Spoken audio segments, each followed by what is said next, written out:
그러면은 마통 얘기하기 앞서서 우리 자동차 얘기 좀 해보겠습니다.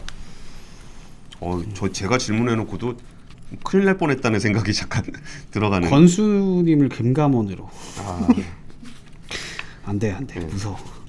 이제 뭐 금융감독원이 그 금융회사 감사로 낙하산을 많이 못 가서 사기가 많이 떨어졌다. 뭐 이런 얘기를 좀 하다 왔었는데. 오늘 그러니까 다른 모빌리티 얘기 되게 많은데 오늘 제가 해드리고 싶은 얘기 중에 제일 중요한 얘기는 도요타 얘기였어요. 이거 아니 지금 안 할 거예요. 도요타 얘기 끝나고서 해볼게요. 오늘 도요타 진짜 이상한 회사예요. 도요타는 정말 꼼꼼하고 정말 준비 많이 하고 그 일본 사람 특유의 있잖아요. 막 차 안 고장나기로 유명한 게 바로 일본 차. 그쵸. 네. 근데 그거 하나 안 고장나게 하려고 진짜 그냥 이 일본 특유의 그런 거 있잖아요. 지금도 네. 그 일본의 3대 미신이 있다면서 절대 사라지지 않을 거라고 믿는 거 팩스, 도장 뭐 이런 걸 아직도 찍는 나라가. 코로나 백신이 또 일본에서 접종률이 좀 낮은 게 우리나라는 이 예약 어플로 막 하는데 일본은 아직도 이 관료 사회가 너무 이 종이 서류 이런 거랑 그러니까 모바일로 접수를 받으면 그걸 종이로 뽑아서 도장 찍어서 보낸다는 거 아니에요. 그러니까 이런 특유의 것 중에 제일 잘 나가는 데가 도요타인데 도요타는 지금까지 이 진짜 모빌리티 세상이 다 뒤집어질 정도로 난리가 나 있는 이 상황에서도 단 한 대의 전기차도 내놓지 않은 회사예요. 근데 그러면서 배터리 중에 가장 좋다라는 전고체 배터리에 대한 특허를 전 세계에서 가장 많이 가지고 있는 회사입니다. 그리고 배터리를 활용해서 자동차를 만드는 것에서는 하이브리드 기술을 통해서 배터리를 제일 오래 제일 많이 다뤘던 회사예요. 하이브리드 차 있잖아요. 프리우스. 네. 이거를 97년에 출시를 해서 전 세계적으로 1,800만 대를 팔았던 회사예요. 그러니까 배터리 분야에서 어느 자동차 회사보다 잘 하고 있는 회사예요. 연구가 많이 돼 있는 회사예요. 의외네요. 예. 근데 그러면서 또 수소 연료전지 분야에서 현대차와 그러니까 좀 도요타가 더 앞서 있긴 한 것 같아요. 그 정도로 많이 해놨던 회사인데 이 회사가 지금까지 아무런 미래 모빌리티에 대한 얘기를 안 하고 있어요. 그러니까 다들 뭐 테슬라가 막 불지르고 뭐 하면 나도 한다 저도 한다 이 난리가 나 있는 상황에서 도요타가 말을 안 하다가 진짜 그 꼬장꼬장한 회사가 오늘 발표를 했는데 정말 도요타스러운 발표를 했어요. 진짜 그러니까 우리 미래는 배터리입니다. 우리 미래는 전고체입니다. 뭐 우리 미래는 자율주행입니다. 뭐 우리 미래는 수소입니다. 이런 게 아니라 정말 구질하게 자동차란 말이에요. 이런 거야. 이산화탄소를 줄이는 게 우리 목적이잖아요. 그럼 자동차라는 건 이산화탄소를 줄이려면은 처음에 원자재를 조달할 때는 어떻게 해야 되고요. 그 다음에 운반할 때는 어떻게 해야 되고요. 사용할 때는 어떻게 하고 재활용할 때는 어떻게 하고 폐기하는 어떤 과정을 모든 거를 다 통틀어서 이산화탄소량을 계산을 해봐야 돼요. 지금 내연기관을 없애서 배터리로 가신다고 하셨죠? 그러면 이게 배터리로 간다고 해서 다 내연기관 이산화탄소가 줄어드는 게 아니고 이걸 만드는 과정에서 이산화탄소는 어떻게 되는지를 꼼꼼하게 따져보셔야 됩니다. 이 얘기를 한 거예요. 그럼 꼼꼼하게 따져보셔야 한다는 얘기는 누구나 다 하는데 이거를 실제로 꼼꼼하게 따지고서 이거를 다 오늘 설명을 했어요. 그러면서 하는 얘기가 일단 하이브리드 차 세대가 이산화탄소 배출을 줄이는 게 전기차 한 대와 동등하다는 거예요. 전기차 한 대가 돌아다니는 거하고 하이브리드 차 세 대가 돌아다니는 게 이산화탄소 감축은 똑같다. 그리고 전기차라고 하더라도 석탄 발전으로 만든 전기를 쓴다면 거기서 이산화탄소가 배출이 되기 때문에 사실 그거는 전기차로서의 의미가 크게 없을 수도 있다. 그리고 전기차 그렇다면 재생에너지가 많은 지역에서는 전기차가 이산화탄소 배출을 줄이는 게 맞지만 재생에너지가 충분하지 않은 나라에서는 어떻게 할 것이냐 라는 얘기를 하는 거예요. 지금 여기서 되게 중요한 포인트가 뭐냐면 유럽에서는 2035년 이후에는 내연기관 장치가 담겨있는 차를 못 만들게 하겠다 그랬어요. 그러니까 아예 판매를 못하게 했어요.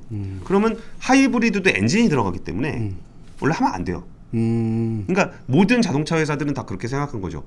내연기관의 시대는 끝났다. 우리는 전기차로 갈 수밖에 없으니까 2035년을 기점으로 이게 더 확대될 수도 있으니까 유럽에서만 그런 건 아닐 거니까 라고 준비를 하는데 도요타는 뭐라 그러냐면 그거는 전기가 충분히 재생에너지가 많은 지역에서나 하는 소리이기 때문에 재생에너지가 충분하지 않은 아세안 지역이라든지 뭐 남미라든지 아프리카라든지 이런 데서는 하이브리드 차를 해야 된다. 그게 이산화탄소를 줄이는 거다. 그렇지. 말만 그렇게 하지 마라. 우리가 계산 다 해봤는데 여기선 그렇게 계산이 안 나와. 그러니까 우리는 하이브리드 차를 계속 만들겠다라고 선언한 거예요. 굉장히 특이하죠. 딴 애들은 다 뭐 탄소 중립이네, 뭐 수소네. 그렇게 말하면은 그 자기 소신이 굉장히 뚜렷하게 있는 거네. 그렇죠. 그리고 야 배터리만 하면 다 이산화탄소가 주냐? 진짜 이산화탄소를 줄이려면은 오히려 하이브리드를 해야 해라는 얘기를 한 거예요. 그리고 또 뭔 얘기를 하냐면 진짜 정말 도요타스러운 구질구질한 얘기예요. 그 보도자료 이런 것도 팩스로 보내진 않겠죠? 네, 그 정도는 아닙니다. 알겠습니다. 그리고서 또 뭔 얘기를 하냐면은 자 지역별로 한번 다 따져보자 이 얘기를 또 하는 거예요. 지역별. 예, 아까 유럽은 재생에너지가 네네. 많으니까 우리가 전기차를 할 건데 아세안이나 아프리카는 재생에너지 별로 없으니까 하이브리드를 할 거야. 근데 남미를 가보자고. 남미는 바이오 에탄올이 되게 많아요. 그러니까 거기에 있는 사탕수수나 이런 걸 가지고 에탄올을 만들기 때문에 거기는 그러면 걔네는 바이오 에탄올을 쓰니까 여긴 이산화탄소가 안 나오는 거잖아. 그런데 여기에서 왜 전기차를 쓰냐 이 얘기를 하는 거예요. 이게 진짜 막 미래 모빌리티는 배터리입니다라고 해서 한참 분위기 업 시켜놓고 그쵸. 주가 올리고 난리를 치고 있는데 어디서 그 꼬장꼬장한 희귀고모리가 와가지고 야 그거 네가 하는 얘기 내가 다 계산해봤는데 여기는 이게 아닌 것 같고 저건 저기 맞는 것 같고 소름 돋네요. 예, 남미에서는 바이오 에탄올이라는 게 맞는 것 같아 라는 얘기를 했어요. 그리고서 또 무슨 얘기를 하냐면은 자 우리가 아까 얘기했잖아 하이브리드카 세대면은 배터리 전기차 한 네. 대가 하는 정도의 이산화탄소를 감축할 수 있어. 근데 그 하이브리드 차가 1810만 대를 판매를 했고 그러면은 우리는 전기차 550만 대 분량의 탄소를 감축을 한 거야 라는 얘기를 하고 이게 숫자를 그렇게까지 신경 쓰실 필요는 없어요. 근데 하이브리드 차를 만들 때 여기 들어갔던 배터리 양이 전기차로 따지면 26만 대 분량이야. 그러니까 전기차 550만 대가 감축해야 되는 배터리 양, 네. 전기차 배터리 55만 대 분량이 감축했던 이산화탄소 감축을 우리는 배터리 26만 대를 사용해서 감축을 했어. 그러면은 하이브리드를 해야 되겠냐, 배터리를 해야 되겠냐를 따지고 드는 거예요. 야, 니네가 배터리 해가지고 한다 그래봐야 니네 전기차 550만 대 배터리 이만큼 들어가지 않냐? 우리는 그거에 요만큼밖에 안 되는 걸로 그거하고 똑같은 수준의 이산화탄소 감축을 할 거야. 라는 얘기를 한 겁니다. 그리고 이게 진짜 정말 구질구질하게 정말 대단합니다. 꼼꼼하고. 그리고 또 하는 게 우리가 배터리를 다 사용을 해봤는데 하이브리드에서는 좀 순발력이 좋은 그때그때 대응할 수 있는 배터리가 좋고 전기차 BEV에서는 장거리를 갈 수 있고 오래 쓸 수 있는 내구성이 좋은 배터리가 필요해.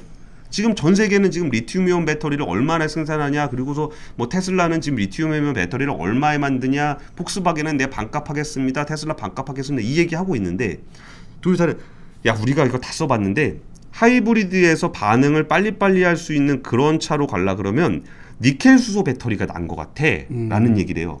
니켈 수소 배터리는 지금 하이브리드에서 쓰고 있는 건데 에너지 밀도가 높지 않아요. 그러니까 장거리 주행에 불리해요. 그래서 이 니켈 수소는 끝났다. 이거는 버려야 된다. 죽은 기술이다라고 평가를 받고 있어요. 근데 여기다 대고 도요타는 이게 단거리에서 순발력 좋게 가는 하이브리드에서 니켈 수소를 해야 되기 때문에 이 와중에 저희가 니켈 수소 신제품 배터리를 만들었습니다를 발표를 해요.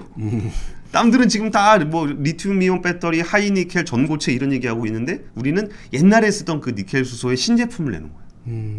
그리고서 참 그 다음에 또 리튬이온 관련해서 무슨 얘기를 하냐면 진짜 구질구질합니다. 리튬이온 배터리라 함은 안전하고 수명이 길고 품질이 높고 가격이 싸고 성능이 좋아야 돼. 이 5가지 요소를 잘 밸런싱을 해야 되는데 여기서 지금 리튬이온 배터리는 밸런스가 잘 안 맞아. 그 중에서 제일 문제가 있는 거는 안전성에 문제가 있어 라는 얘기를 해요. 그리고 스포티하게 고출력을 내는 한 번에 쫙 갈 수 있는 그런 배터리를 만들려고 한다면 여기서 셀 단위에서 뭔가 좀 발열의 징후가 나타나. 그리고 셀을 엮어서 모듈이 되고 그게 배터리 팩이 되거든요. 그래서 요거 하나를 우리가 다 조사를 해보니 이거를 미연에 방지할 수 있는 배터리 제어를 우리가 찾았어. 지금 LG화학의 배터리가 계속 불이 나서 문제가 되고 있잖아요. 그쵸. 근데 그 원인을 지금 못 밝히고 있거든요. 근데 지금까지 배터리 차를 한 번도 만들지 않은 도요타가 지금까지 그 셀 하나하나를 찾아다니면서 배터리 화재의 원인을 찾았다라고 얘기를 하는 거예요. 그리고 그렇게 긴 수명을 할 수 있는 배터리는 우리가 BG4X라는 전기차를 내놓을 건데 그 전기차에다 넣을 거야. 우리가 전기차를 하긴 할 거니까 거기다 넣을 거고 이거는 우리가 10년 후에 이 배터리의 용량이 얼마나 남아있는지를 봤을 때 90% 이상 남아있다는 걸 확인했어. 라고 얘기하면서 10년 후에 배터리가 90%를 유지하려면 내구성이 중요하잖아 라는 얘기를 해요. 그리고서 배터리의 내구성은 음극 표면에 열 화물이 조금씩 쌓이면서 수명에 영향을 주는 내구성이 하락하는 그 원인에 대한 메커니즘을 우리가 확인했어.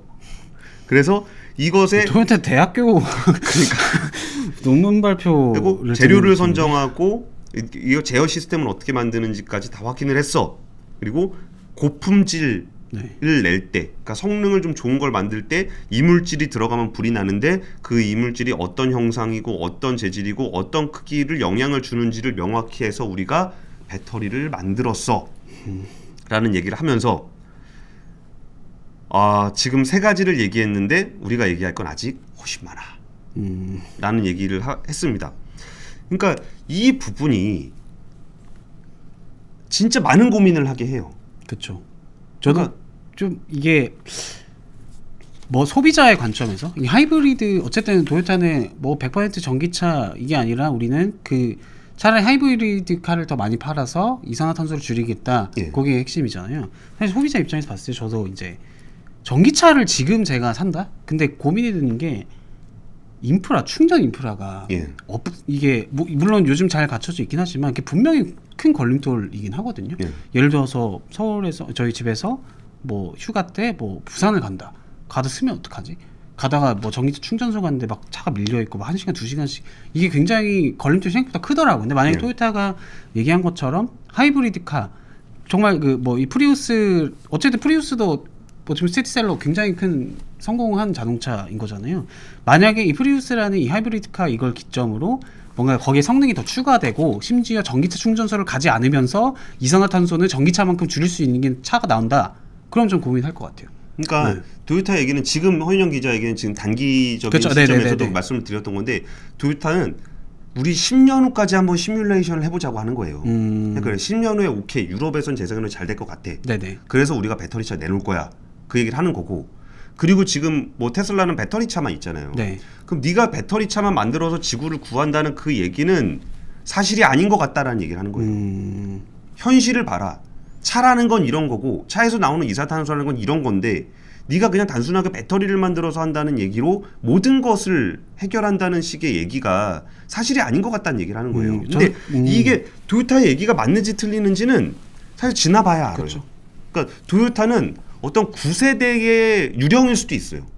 진짜 그 거기서 타협을 찾은 발표일 수도 있는 거죠. 그렇죠. 그러니까 진짜 미래에 대한 실질적인 대안이냐 아니면 진짜 그 변화하는 세상에 저항하는 그 과거 세대의 유물이냐라는 부분에서 되게 애매한 게 있는 건데 여기서도 뭐 그 얘기 많이 해요. 근데 뭐 도요타가 그러니까 예를 들어서 테슬라가 배터리 반값한다 그랬을 때 저는 그 가격 그거 잘 못 믿겠거든요.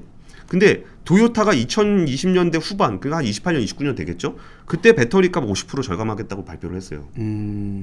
이거 진짜 할 것 같지 않아요? 그렇죠. 그러니까 약간 이런 류의 신뢰는 있어요. 그리고 전고체 배터리. 우리 전고체 투자하시는 분들 좀 굉장히 많을 텐데 야 리튬이온 배터리의 한계를 누구나 다 알기 때문에 불나고 에너지 밀도가 낮고 이거를 개선할 수 있는 게 전고체라는 건 누구나 다 알아요. 그래서 전고체 관련해서는 폭스바겐도 발표하고 뭐 솔리드 에너지 시스템 발표하고 다 전고체 얘기를 해요. 근데 그 수많은 전고체 특허를 갖고 있던 도요타는 그런 얘기를 한마디도 안 하고 있었어. 그러다 갑자기 오늘 나와가지고 사실 제가 작년 8월에 골방에서 전고체 배터리 가지고 차를 만들었거든요. 근데 그 차를 만들어서 우리가 등록판을 받았어요. 그러니까 정부 기관의 허가까지 받았어요. 그래서 하는 얘기가 그러면 사실 이 정도 되면은 막 저런 얘기할 거 아니야. 이게 뭐 우리가 만들었습니다. 그렇죠. 이게 우리가 배터리는 최고입니다. 이걸 해야 되는데 불꽃 빵빵 터트리면서 도요타는 거기서 뭐라 그랬냐면은 그래서 우리가 차를 굴려 보니까 전고체 배터리의 내구성이 좀 떨어져요. 그러면서 하는 얘기가 내구성이 떨어지는 원인을 찾았어요. 우리는 그래서 개발했어요. 원인을 찾았기 때문에 앞으로 개선될 수 있을 거라고 생각해요. 그러니까 뭐가 문제인지를 모르면, 내구성이 떨어지는 원인을 모른다면 개선할 수 없는데 그 원인을 찾았다는 얘기를 또 발표를 해요. 그리고서 할 것도 다 합니다. 배터리 보급이 예상보다 빠르게 되면은 우리는 200기가와트시 이상의 배터리를 바로 만들 수 있도록 협력업체들과 얘기하고 있다. 그러니까 이 부분들이 진짜 도요타가 제시하고 있는 자동차의 미래와 테슬라가 제시하고 있는 자동차의 미래가 비슷한 듯 보이지만 좀 달라요. 그러면 우리는 어떤 그러니까 그런 얘기 많이 하잖아요. 미래 계획 막 얘기하면 좀 가슴도 설레고 뭐 진짜 이거 좀 됐으면 좋겠고, 그러니까 주가도 좀 잘 가고 뭐 이런 느낌이 드는데, 실제로 뭐 재생에너지를 100% 되는 그런 세상, 뭐 태양과 바람으로 모든 에너지를 충당할 수 있는 그런 세상을 얘기하는 건 말하기도 쉽고 뭔가 사람들을 끌어모으기도 좋아요. 그렇죠. 근데 실제로 그럼 전력 개통을 유지해가지고 주파수를 어떻게 맞추고 이거를 뭐 이게 들어가면 실제로 이 일을 하는 건 어렵단 말이에요. 근데 도요타는 진짜 그거를 그동안 얘기 안 하고 있다가 이번에 그 IAA 그 프랑크푸르트 모터쇼인데 지금 미넨에서 하는 건데 거기에 와서 이 얘기를 해요. 저는 좀 요즘에 뭐 잘은 모르지만 자동차 이런 거 보면은 좀 약간 너무 이 장밋빛, 너무 과열된, 너도 나도 수소차, 전기차, 이게 사실 뭐 정부도 그렇고 뭐 현대차가 뭐 그렇게 발표를 한 거 의미가 없다라고 생각하는 게 아니라 그렇게 되면 당연히 좋겠죠. 근데 약간 소비자나 아니면 그냥 뭐 기자 입장에서는 비판적으로 보면은 그래서 이게 할 수 있어? 실현 가능성이 있어?에 대한 의구심이 분명히 있거든요. 예. 테슬라가 배터리 값 50% 줄이겠다. 뭐 하면 좋죠. 근데 그게 아니라 당장 드는 생각, 그래? 진짜 할 수 있어?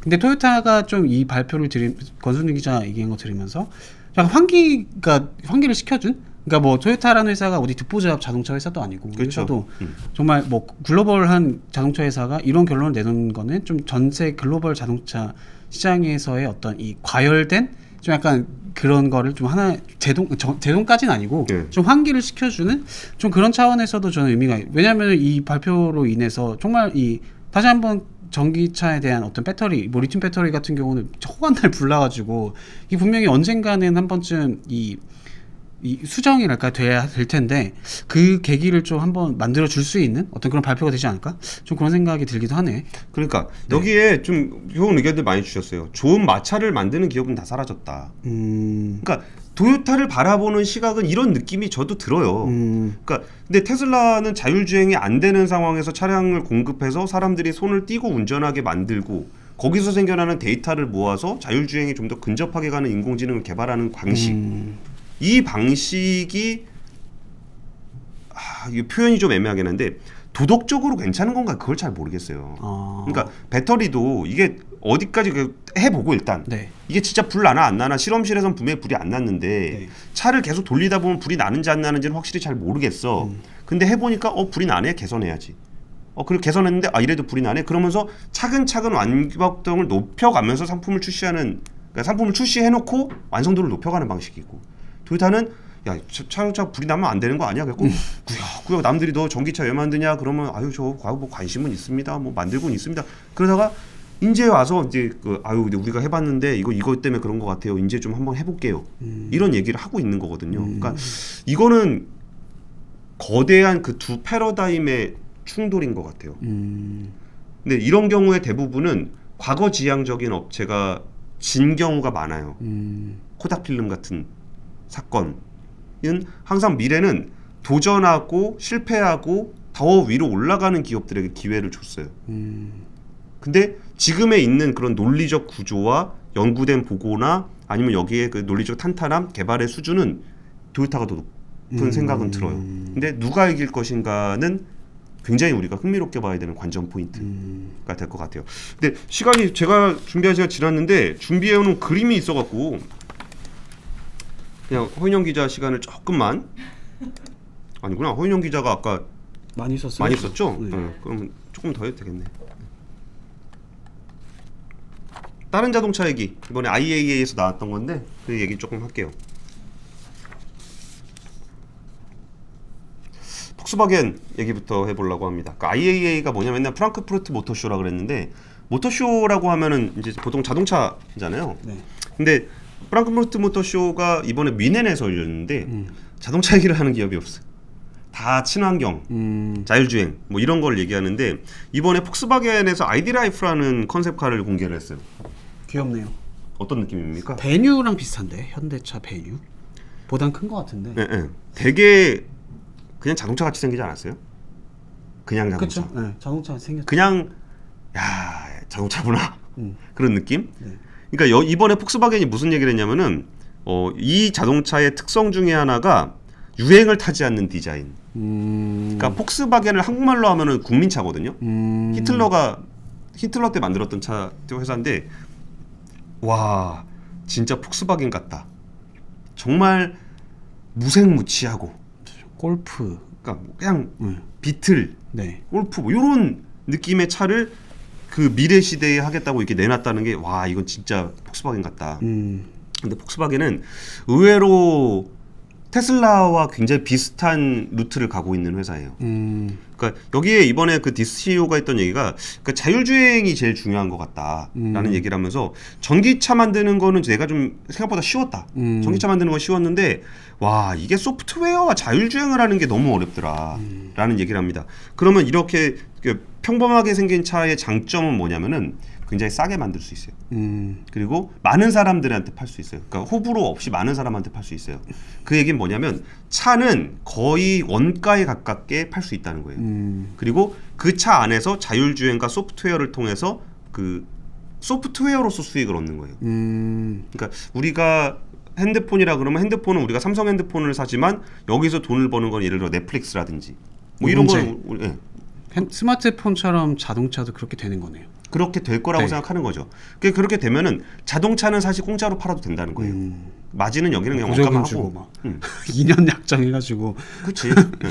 그렇게 해놓고 그 다음에 뭐 모빌리티 서비스, 뭐 자율주행 하시려면은 월 뭐 10만 원 내시고요. 뭐 예를 들어서 고성능. 내가 좀 제로백을 좀 더 세게 가고 싶다. 뭐 스포티한 느낌을 갖고 싶다. 그러면 스포티한 옵션 소프트웨어는 플러스 2만 원. 그리고 뭐 굳이 안 타시려면 빼셔도 됩니다. 뭐 이런 식의 거를 하는 그런 차가 되는 거예요. 이게 테슬라, 그러니까 모빌리티의 미래 구상이 그거예요. 그래서 이 차가 지금 얼마로 나왔냐면은 2,000에서 2,500유로니까 한 3천만 원 이하. 3천만 원 이하면은 우리나라로 따지면 한 소나타 정도? 그렇죠. 그 정도 가격으로 차를 내겠다는 거예요. 3천만 원이면 아반떼 정도. 예, 그 정도 가격에 내놓겠다는 거예요. 지금 전기차가 보통 한 6천만 원 이상 되니까 이 정도 가격으로 팔려면은 요런 스타일의 그냥 뭐 딱 느낌. 양산형. 요런 게 아닌가 싶어요. 근데 이게 양산형이 말이 양산형이고 이게 실내에 갑자기 확장형 대시 패널을 올렸어. 아 저게 차 앞이구나. 차 앞에 유리. 앞에 유리를 이게 위에 올라오겠다는 거죠. 그러니까 이거는 두 가지 요소가 있는데 하나는 일단 앞에를 보지 않겠다는 얘기는 자율주행을 염두에 두고 있다는 거죠. 굉장히 위험해 보이. 네. 그리고 자율주행을 염두에 두고서 여기서 영화 콘텐츠를 팔아먹겠다는. 아까 제가 말씀드렸잖아요. 이 차는 차값은 한 3천만 원 이하로 해서 누구나 할 수 있게 해놓고 그리고 여기다가 영화관을 올려갖고 영화를 팔아먹겠다. 이게 소프트웨어 플랫폼으로서의 역할을 보여준 거예요. 그리고 또 하나는 뭐냐면 앞좌석이 눕는 방식. 이게 보통 뒷좌석에 눕는 경우는 있어요. 트렁크 공간을 늘리기 위해서 SUV가 뒷좌석을 누르는 경우 있는데 앞좌석을 누르는 건 뭐야? 운전을 안 하겠다는 거죠. 그렇죠. 차박. 차박에도 굉장히 유용하겠죠. 그러니까 이걸 안 하겠다는 이 느낌이 뭔지 아시겠죠? 네. 폭스바겐이 그리고 있는 이 미래차의 모습. 그럼 굉장히 보편적인 그런 국민차 느낌의 외관과 그 속에서는 자율주행을 통해서 모빌리티 서비스를 즐길 수 있는 이런 스타일의 거를 내놓겠다라는 것이 그 이번에 폭스바겐이 보여줬던 거예요. 근데 이거는 뭐 성능은 또 괜찮습니다. 뭐 제로백이 한 6.9초, 주행 거리는 한 400km. 뭐 이 정도 계획이고 2030년까지 자기네들은 전기차 판매 1위 하겠다라는 계획을 발표를 했습니다. 그리고 안에는 다 친환경 소재로 만들어서 했던 경향이 좀 있습니다. 거기에 비해서 벤츠. 우리가 이런 이건 그냥 기존 내연기관차 같은데. 그렇죠. 그러니까 우리가 이런 지금 벤츠 설명할 때 우리 시청자분들도 많이 봐놓으세요. 우리가 사야 되는 차니까. 저도 한 3대 있는데. 네. 그러니까 신차 나왔으니까 보시라는 거지. 뭐, 없을까봐 그런 게 아니라 신차 나왔으니까 한번 보시고 네. 마음에 드시면은 또 한 더 사달라. 팜플렛 하나 좀 챙겨 오셨으면. 예. 팸플렛은 아직 안 나왔어요. 이번에 신차 처음 출시한 거라. 그러니까 EQ2예요. 뽀피디도 5개 보여줄 거니까 하나 골라 보세요. EQ2는 E 클래스의 전기차 모델. 아, 이 클래스. 네, BQ2니까. 그리고 그 다음에 이제 대형 세단이 아니라 좀 이렇게 거친 느낌, 오프로드 느낌. 그러니까 G바겐이 네네. 있는 G 시리즈. 이런 거를 뽀피디가 굉장히 만족스러운 표정으로 보내요. 예쁘네요. 아, 예, 이거 취향 이렇게 뭐 하나 찜해 놓으시고. 그러니까 슈퍼챗 모아가지고 우리가 하나 사자고요. 그리고 마이바흐 EQS. 이건 좀. 마이바흐 아시죠? 네네. 제일 비싼 차. 네. 제일 비싼 차의 그 전기차 모델이니까 이거는 생각보다 근데 솔직히 좀 그냥 그렇네요. 마이바흐는. 제 취향이 너무 산티. 그쵸. 비싸서 그런 건 아니고 비싸서 그런 건 아니고 디자인이 좀 마음에 안 들어서. 그리고 AMG는 고성능 모델이죠. 그거 EQS 이렇게 5종을 내놨습니다. 이게 제가 그냥 얘기하니까 되게 쉽게 들리는데 신차 5종이 한 번에 출시되는 거 본 적 있으세요? 그러네요. 생각해 보니까 이게 굉장히 특이한 거예요. 그러니까 전기차 5종을 라인업에 걸쳐서 원래 있던 E클래스 라인업에서 하나 내놓고 그다음 마이바흐 플래그십 세단에서 내놓고 고성능 모델에서 내놓고 오프로드를 대상으로 한 G 시리즈로 내놓고 이 5개의 차종을 내놨다는 게 이번에 되게 인상적이었어요. 그러니까 보면 아시겠지만 다 비슷비슷하죠. 기존의 내연기관 차하고. 그러니까 벤츠가 추구하는 방향성은 이런 걸로 읽을 수 있는 것 같아요. 벤츠가 가지고 있는 감성을 그대로 가져가면서도 그 전동화 쪽에서는 굉장히 적극적인 모습을 보여주겠다라는 게 있는데 벤츠는 특이하게 이번에 자율주행 관련한 얘기는 별로 안 했거든요. 근데 이 얘기를 안 한 이유가 제가 추정키로는 2024년까지 엔비디아하고 하고 있는 게 있어요. 그러니까 엔비디아하고 벤츠하고 지금 자율주행차를 개발하고 있는데 그 플랫폼을 엔비디아가 만들 거예요. 그러니까 자율주행은 IT 회사가 더 잘할 거다. 그래서 같이 해서 만드는 게 24년에 나올 거기 때문에 이번에는 그게 얘기를 안 한 것 같다라는 생각이 들었습니다. 이거는 BMW. 이것도 비슷하네요. 그렇죠. 그리고 이 뉴트리아 뉴트리아 아시죠? 이빨 크게 나 있는 G 같이 생긴 동물인데. 그러니까 이건 진짜 힘들 것 같아. BMW의 상징은 이 키드니 그릴인데 그쵸. 콩팥 돼지코라고도 불리는 이게 BMW의 상징인데 이게 그 에어벤트잖아요. 네. 근데 전기차는 에어벤트가 필요 없어요. 그러네요. 네. 그러니까 이걸 어떻게 해야 되는지를 참 자기들의 상징인데 그게 이게 굉장히 고민이 될 것 같긴 한데 근데 BMW는 뭘 강조했냐면은 차를 만들어서 그대로 재활용하는 걸 강조했어요. 근데 BMW가 생각보다 굉장히 친환경 쪽에 공을 많이 들이고 있는 회사예요. 이번에 전기차를 내놨던 것도 친환경 소재 굉장히 많이 썼고 여기는 자동차 회사 중에 제가 알기로는 최초일 것 같은데 아리백 재생에너지 100% 그거 선호 했던 데가 BMW거든요. 그래서 이번에는 자동차를 만들어서 모든 소재를 재활용할 수 있게끔 하는 것을 목표로 하는 순환 경제를 목표로 하는데 이 중 일단은 2025년까지 차량의 50%는 다 재사용할 수 있게끔 그렇게 차를 만들어 보겠다. 이게 BMW가 내놨던 오늘 비전입니다. 제 얘기는 여기까지고. 그래? 네. 하나 골라볼까요? 하나 고를까요? 그러니까 지금까지 얘기했던 그 자동차 브랜드의 어떤 비전 중에 좀 어떤 게 좀 마음에 들어요? 저부터 할까요? 저는 도요타. 도요타. 네, 뭐 아까 어떤 분이 권순희 기자 얘기했지만 이 변화를 뭐 혁신하는 기업이 성공하고 하긴 하지만 근데 모르겠습니다. 이게 당장 내가 막 당장 이런 차가 눈앞에 있다? 자율주행을 한다?